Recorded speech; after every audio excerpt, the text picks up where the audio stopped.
These are three giant bags of trash. This is a trash compactor, and this is what it all looks like after it's been squished by this thing. Now here we have 3 disks full of graphics files, a file compressor, and here's what it all looks like after it's been squished by the software. Same idea, same problem. Not enough landfill for all our trash, never enough hard disk space for all our files. So today we'll throw out the trash, but we will take a look at the latest in file compression technology on this edition of the Computer Chronicles.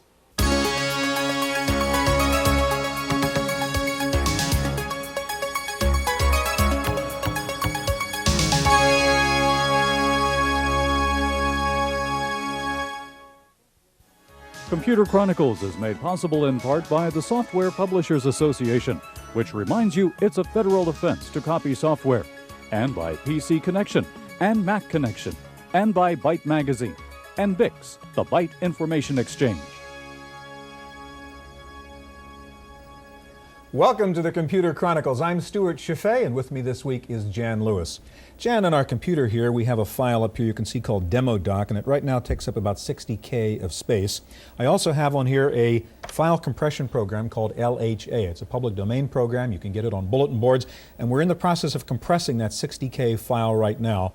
And it's almost done. It's going to report out to us how much we've been able to compress that file, and it's done. It's gotten down to 28% of its original size. There's the compressed version of the file. It takes up 17K now.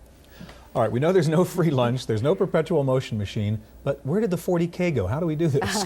Well, the general way that these algorithms work is they look for repetitive patterns of bits, and they abbreviate them or compress them. Now, clearly, there are going to be trade-offs, but typically the user has some control over what those trade-offs are. For instance, how much compression do you want? Do you need to compress it by a factor of 40 or a factor of 2, for instance? A second thing is, what kind of speed do you need to decompress at? For instance, to do full motion video, you need 30 frames a second, and the decompression has to be extremely fast in that case. And then the third thing is, what kind of loss in resolution can you tolerate? A good example would be sound files. Typically, you can lose some of the frequencies and still come out with good sound, so you can gain something there.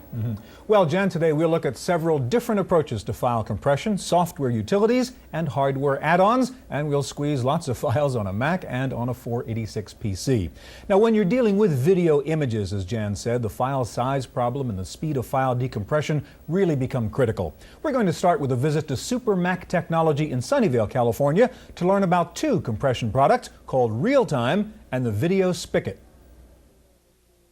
The biggest problem to storing video on the computer would be having to compress the video so that it fits on the computer disk, number one. There have been analog solutions in the past where you had just analog video in a window that were useful if you had video playing off of a laser disc, but the point of the matter is that you couldn't really do anything with the video. You couldn't manipulate the video, nor could you store the video on a disk and import it into other programs. That's why SuperMac developed the Video Spigot and Realtime. Realtime, R-E-E-L, has actually been renamed Premiere and licensed to Adobe Systems. It's a digital video editor that lets you select video and audio clips, bring them into your Mac, and then add special effects. There are obvious advantages to merging video with computers. Video on the computer at the consumer level would allow you, for example, to shoot some home movies and digitize your home movies and work with those on the computer. Take individual picked files out of those movies and perhaps store them and save them in various ways. Premiere is actually a movie construction set working with Apple's QuickTime. The Video Spigot from SuperMac is a digital frame grabber that lets you capture and compress video images without using up your whole hard drive. While digital video offers some obvious advantages to analog videotape, the folks at SuperMac say it'll be a while before we're all using digital camcorders. Computer-based digital video can only replace videotape when the compression gets great enough and the image quality gets good enough to really make that a reality. I don't think that that's something that would happen in the next year or two. For the Computer Chronicles, I'm Maria Gabriel.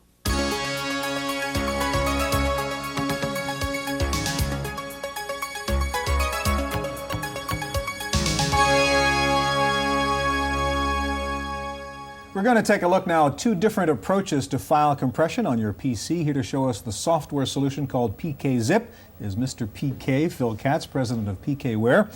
Also with us to show us a hardware solution is Gary Clow of Stack Electronics. Jan? Gary, in looking at some of these compression products, we see hardware solutions and we see software solutions. Can you explain what's the difference and what are the benefits and advantages to both of them? Well, there are actually times where you want to use software. In the case where you don't have a way to get hardware into your system, for instance, on a laptop or notebook machine where there's no way to get hardware in. Or there are times when you want the hardware for the speed. But basically it boils down to speed. The hardware gives you the maximum speed. And we're going to see that in just a minute when you show us your Yes. Stack product. All right, Phil, let's turn to you, and you've got the well-known PKZip, and show us how you use it and what it really does here. PKZip is a general-purpose archiving utility. It's used on many online systems, such as CompuServe. It's also used for distribution of many commercial software programs. Here on the screen, I have several different types of files. I have a Windows bitmap file, I have a database file, and a simple text file. What I'm going to do now is bring up this window and run PKZip to compress those files, which I just have shown. And PKZip will show the percentage of the files compressed and then the total amount of savings when it's done. And what do we have then? And this is a compressed archive, a zip file created by PKZip. The bitmap file we just compressed, for example, used to be 150K and is now compressed to 18K, 89% savings. Overall, the zip file contains many different types of files: executable files, database files, a graphic file, and what used to take a little over a megabyte of space is now compressed to about 1.2 megabytes, or 1/10 the original size. Well, actually 11 megabytes to 1.2, huh? That's correct. Yeah, okay. We also have a utility called PKSFX, which allows someone to take a compressed zip file and turn it into a standard executable file. That way, compressed information can be transferred to somebody who doesn't necessarily have the PKware utilities, but wishes to save disk space or transfer time. And this is a standard MS-DOS executable which I'm running now, which is actually extracting compressed data from within itself. Okay, what else can we do with this? We also have a utility called PKLite, which can take any standard DOS executable program, any application, and compresses that executable to another compressed executable that when you run it, it automatically extracts into memory and runs normally. It allows you to save all your executable programs in a compressed format. So you can run it from the compressed version. Right, and that's very useful on laptops and machines where disk space is limited, and the executables run just like the original. And what else does it do? A couple more tricks, I think. Well, we have several data compression related products. One of our newer products is a data compression library, which allows any application programmer to integrate our compression technology into their application program. We also have menu-driven versions of our software and other compression-related utilities. All right, terrific. Phil, if I can ask you to dump out of Windows here so we can turn to Gary now and take a look. Now, you really are using hardware and software in what you do with your Stack product, don't you? That's right. We have one version that's software only for laptops and notebooks, and then we have a range of products which have the coprocessor board with our data compression integrated circuit on it. It's actually a data compression coprocessor chip that we've designed ourselves, and we have one for 8-bit systems and XT bus, AT bus systems, and microchannel systems. All right, I think we're back to the old C prompt here, and if you can get Stacker up and show us what it does. Great. What I'm going to do is get into our command assistant. This comes with Stack and enables you to get access to all the Stack utility commands that come along. What we're going to do is do an installation here. Now, people buy our product because they really want to install another hard disk on their system. They really don't have to know about compression or understand data compression. They really just want to add capacity to their system. So I've chosen the option here to install Stacker on an empty Stacker drive, or build an empty Stacker drive. Now, if you already have data on your hard disk, you can choose the other option. It will go out there and actually take the data you have existing, move it over to the Stacker drive, and incrementally build the stacker drive, taking up the old space as the files are deleted. So you don't have to have an empty drive to perform this? You don't have okay. to. In this case, we've got a 600 megabyte drive with 256 megabytes free. Yeah. I'm just going to do what a typical user might do. Take a 20 megabyte segment of a drive. So pretend we had a 20 megabyte drive. That's right. And we're going to turn it into a 40. D drive, basically. okay. So I'm going to show everyone how quickly and easily you can install a 40 megabyte drive on your system. I just hit the create install. Now what you see coming up here is the Norton Speed Disk. Yeah. This comes along bundled with our product, and it goes out and optimizes your existing disk to make sure that when the stacker drive is created, it's all in a contiguous area on the disk. Right. So you get the maximum performance And that it's way. cleaned up the existing drive with the 20 meg. We've done that now, and that actually created, or actually cleaned up all of the 600 meg drive. Okay, now you have to actually reboot the system, and it does this automatically for you. And the reason is we operate as a device driver. We're a DOS device driver, and what that means is that the compression happens automatically and transparently. It gives you a new drive to use, just as you would a DOS drive. So there are no commands to run to compress files or decompress files. All files are kept compressed on the drive, and the effect, of course, is double the capacity on your disk. Okay, we hear it rebooting now, and let's see what's happened here. Basically, then you'll be issuing commands that are DOS commands fundamentally, and it will transparently be doing the compression. That's exactly right. And you've just seen how hard it is to install a 40 megabyte drive on your well, system. go ahead, let's prove it. So now we've got a D drive, and that's our new drive. I'm going to show you the DOS check disk. You can see it says right there, 40 megabyte drive. I'm going to copy a bunch of files from the C drive and the stack directory over to this D drive. Now, you may not realize what's happening, but you see those file names clicking across there. That was a megabyte of files, actually. And each time it was writing one of those files, It was doing all the compression right there. It was compressing the entire file, so you can see how fast it is. That was a megabyte of files there. Now, what we have, I've shown you a DOS dir. If you just put an S in front of it and do dir, you see on the rightmost column there that that's the compression ratio for each file. At the bottom of the screen, you'll see the actual compression ratio for the entire directory. Now people say this must be too good to be true. I don't see any difference here. I just have more capacity. Let me show you exactly how this works, and the fact that this is exactly like a DOS disk. I'm going to go in and edit one of these files. I have a letter.txt down at the bottom, and there's a little program called sedit that comes with Stacker. I'm going to call it up. Now, I'd like you to measure how long it takes to read this file, because it's in compressed form, and we're actually going to decompress it. So I'm going to load the program and decompress this file. So when you see it thrown up on the screen, the entire file's been decompressed. Ready? So, ready? Start. Okay, stop your watch. That's how fast it is. Okay, just to prove that we've actually done something here, I'm going to show you how fast it actually compresses data, because we're going to modify it. I'm going to go in here, and I'm going to change this to the Stacker 2.0. All right, now I'm going to save this file, and when it does, it'll have to recompress the entire file. There it goes, and it's back to the DOS prompt. Gary, you used sedit, which is your program. If you had used an independent application, let's say WordPerfect on that file, and WordPerfect had also been compressed, would that have also done it? Would it be fast? Sometimes they actually load faster, in fact, so because it's taking less revolutions of the disk. It takes half the space on the disk, and given that you're doing it in real time, there's no added latency, especially on read operations. Now let's see if you really did save that new file. Okay, now somewhere in here I've got the Stacker down at the bottom. It is a different file. So I'm going to actually go in there and delete that. Put it back where it was. I'm actually rewriting it again. So if I run the directory, you see the file there. Now I'm going to show you how compatible we are with DOS. Let me actually erase that same file. Okay, I'm going to run sdir again. You see it's not there. Now I'm going to call up Norton unerase. Sure enough, it found it. So I'm going to cursor over here, say unerase it. It needs the first letter. I supply it as it's recovered. We'll get out, and I'll do an sdir again. There it is. Just so you know, there's no mirrors. There it is. Gary, Phil, thank you very much. Both very impressive.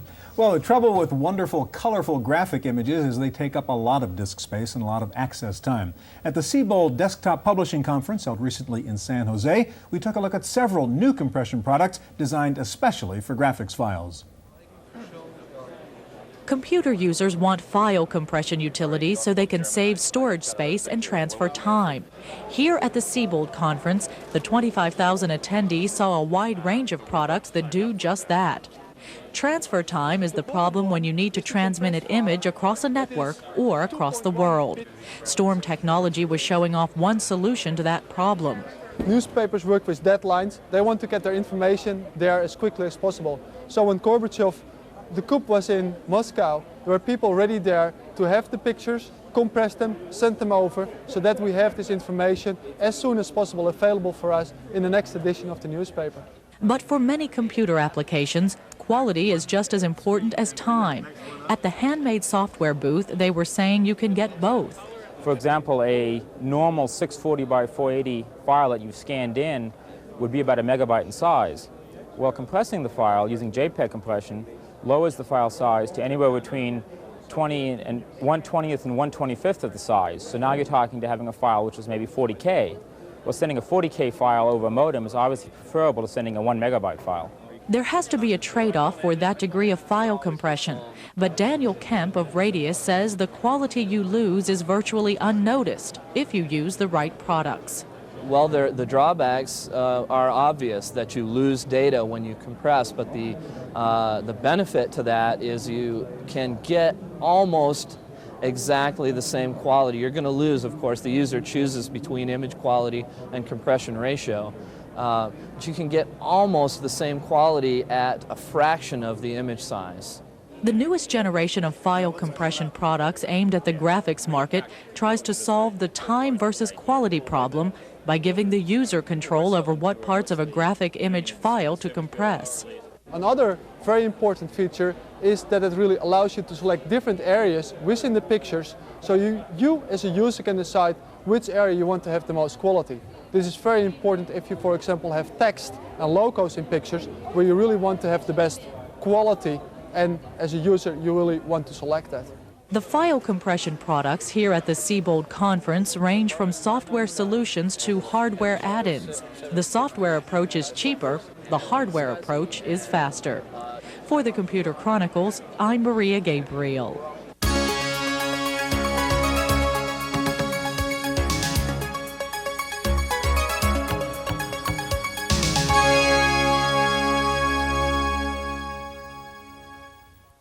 For Macintosh users, there are several good file compression products, and here to show us Stuff It Deluxe is David Shargill of Aladdin Systems, and also with us, Marshall Goldberg of Sigma Designs, who will demonstrate Double Up. Jan?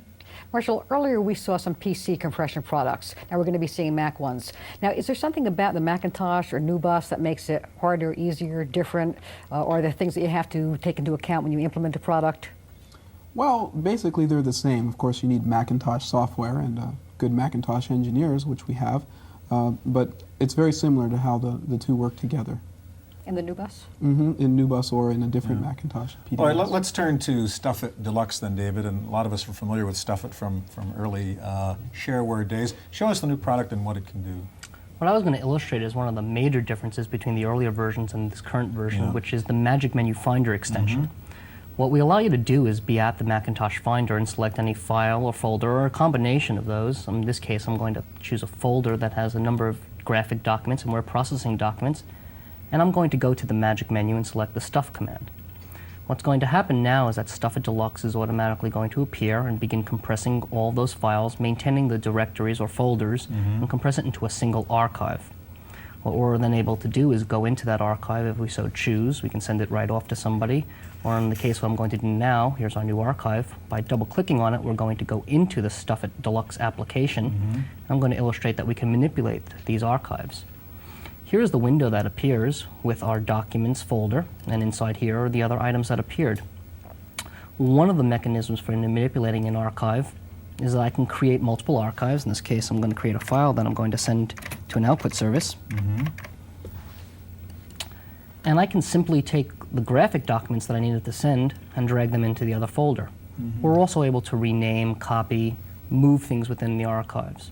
If your service bureau doesn't have Stuff It, can you make them self-extracting as you do the copy? Yes, you can. It adds a little bit of overhead to the file, but most service bureaus who are using Macintosh have Stuff It or Unstuff It, which is a freeware product of ours. We also provide compression optimizers, which enhance the compression of specific file formats. So depending on what kind of file you're dealing with, you use a different approach. Exactly. For example, sound files or Photoshop files, which can get fairly large.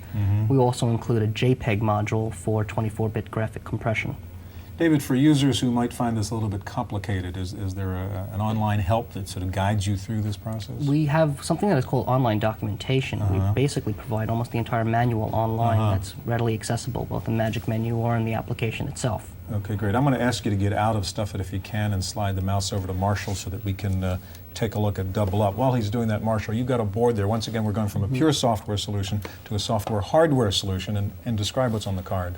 Well, Double Up is a NuBus card that'll work in any Mac 2 series computer. It uses the stack compression chip for very fast compression. We've married that to a really nice program called Disk Doubler, which makes compression very easy on the Macintosh. So between the ease of use and the speed, you can compress everything on the drive, can get double the capacity. And sort of getting back to Jan's question, it's really the same stack chip we saw when we were showing off the PC before, huh? Yes, exactly. Okay, well, show us Double Up and what you can do with it. Sure. Here's a folder full of files that I made with Microsoft Word. I can select one of these files or even the whole folder full of files and select Compress from the Disk Doubler menu. When I do, Disk Doubler quickly uses the board to compress everything in the folder. Now once they're compressed, the files look exactly as they did before, except that the DD appears in the icon so you can tell that it's been compressed with the program. Now in addition, I can select an entire folder, in this case the Microsoft Word processing program, and I can compress everything that's in the folder. Well, now what can happen is this. I can take one of the files I've compressed, such as this one. When I double click on it to start the program, Disk Doubler comes in, expands the file, expands Microsoft Word, and starts the program for me automatically. It does it so easily and so fast that I can compress everything, letting me get more capacity. Now if I select Open from the File menu, which is a standard way that Mac users open up files, all the compressed files appear like normal. So I can pick any one of these, for instance this large file, and it automatically expands and opens up for me. So once again, from the user's point of view, it can be totally transparent. Yes, very much so. Now when I quit the program again, everything will automatically recompress. Okay, what else? Well, in addition to being very simple to use, there's one small settings box. And I can open it through the DD menu and select Settings. This can let me use a software method, which is built into Disk Doubler, or the method smallest, which tries all three methods to give me the absolutely smallest result, which is usually the board. In addition, I can select the file verification feature, which reads back everything that was sent to the disk to be absolutely sure that every byte of data is safe. We recommend this for SciQuest drives, for instance. And as a companion product, we include Disk Checker, which is a program that you can run to test your hard disk drives to be sure that they're operating correctly. David, now Marshall was just talking about 3 different approaches in his program. You had Optimizer, where you were talking about different approaches. Jan, at the very beginning of the program, explained the fundamental principle of the algorithm that does compress files. Why do we need 3 or 7 different ways of doing this? Usually there's a direct trade-off in the amount of speed versus compression. And there's a number of different algorithms that are available that offer those types of compromises. Usually when you're doing telecommunications, you want to have the most compact files. While if you're doing something like saving disk space, the speed is very important. All right, now Marshall, speaking of the trade-offs, it seems to be all good news we've heard. I mean, you just magically turn 20 meg drives into 40 meg drives, do all this. I mean, there's got to be some downside, some risk, some negative to this, isn't there? Oh, no, not at all. In fact, the most important thing to developing the product is to make sure that it's reliable and safe. The algorithm we use, Lempel-Ziv, has been around since the early 70s, the same ones you've seen on the PC products, and we rigorously test the product. We use tests like checksum and temporary files, so that even if the power is disrupted to the computer while it's compressing or expanding, the files are completely safe, in addition to the Disk Checker program, which we include for safety and verification of media. Okay, gentlemen, thank you very much. Both very impressive. That is our look at file compression. Stay tuned now for this week's computer news on Random Access.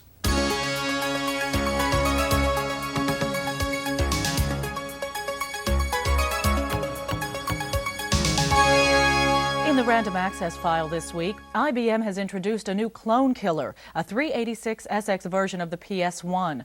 The new system comes with a 16 MHz 386 processor, VGA color monitor, 40 megabyte hard drive, 2 megabytes of RAM, internal 2400 baud modem, Microsoft Works, and a Prodigy subscription. Retail price is $1,699. IBM is also going after the laptop competition. Big Blue has slashed the price of its PS2 model L40 laptop by about 25%. The price is now $3,995, down from $5,245. IBM is also cutting prices on laptop accessories and memory upgrades. The strange bedfellows IBM and Apple returned from the altar last week with details of their new romance. The two companies announced 5 major areas in which they will jointly develop new technology.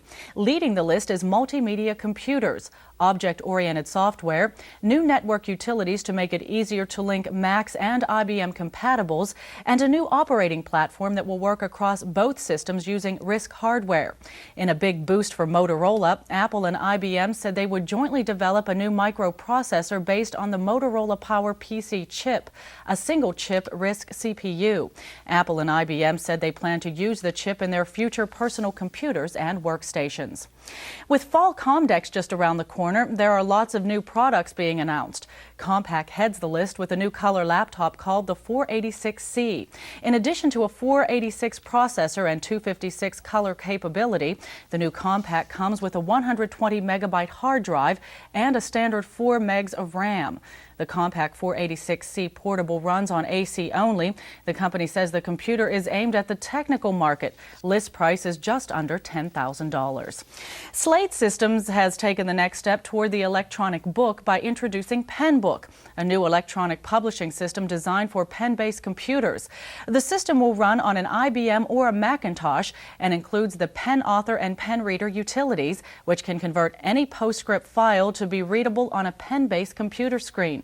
Slate says it will be as easy to read a PenBook document on Slate screen as it is to read it on paper in a book.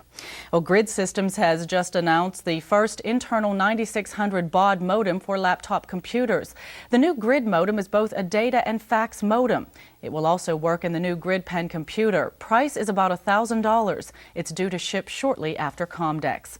Taking a look at this week's top 10 software titles for the Mac, Mac Connection reports that Norton Utilities for the Mac is in the number 1 position, with Quicken 3.0 for the Mac in second. Third is After Dark and More After Dark Bundle, followed by Microsoft Flight Simulator and After Dark 2.0U. Rounding out the top 10 Mac titles are Sam, KidPix, Disk Doubler, More After Dark, and Init Picker from Microseeds. Finally, with Ashton Tate about to be taken over by Borland, the dreaded pink slips made the rounds last week. Ashton Tate announced layoffs of about 8% of the staff, about 100 employees. All the layoffs were at Ashton Tate's headquarters in Torrance, California. That's it for this week's Computer Chronicles. I'm Maria Gabriel. Computer Chronicles is made possible in part by the Software Publishers Association, which reminds you it's a federal offense to copy software, and by PC Connection and Mac Connection, and by Byte Magazine, and Bix, the Byte Information Exchange. The Computer Chronicles provides a free kit to help you review the contents of your company's hard disks and ensure the ethical use of software. For a free self-audit program, write to the Computer Chronicles, Box 2954, Harrisburg, Pennsylvania 17105.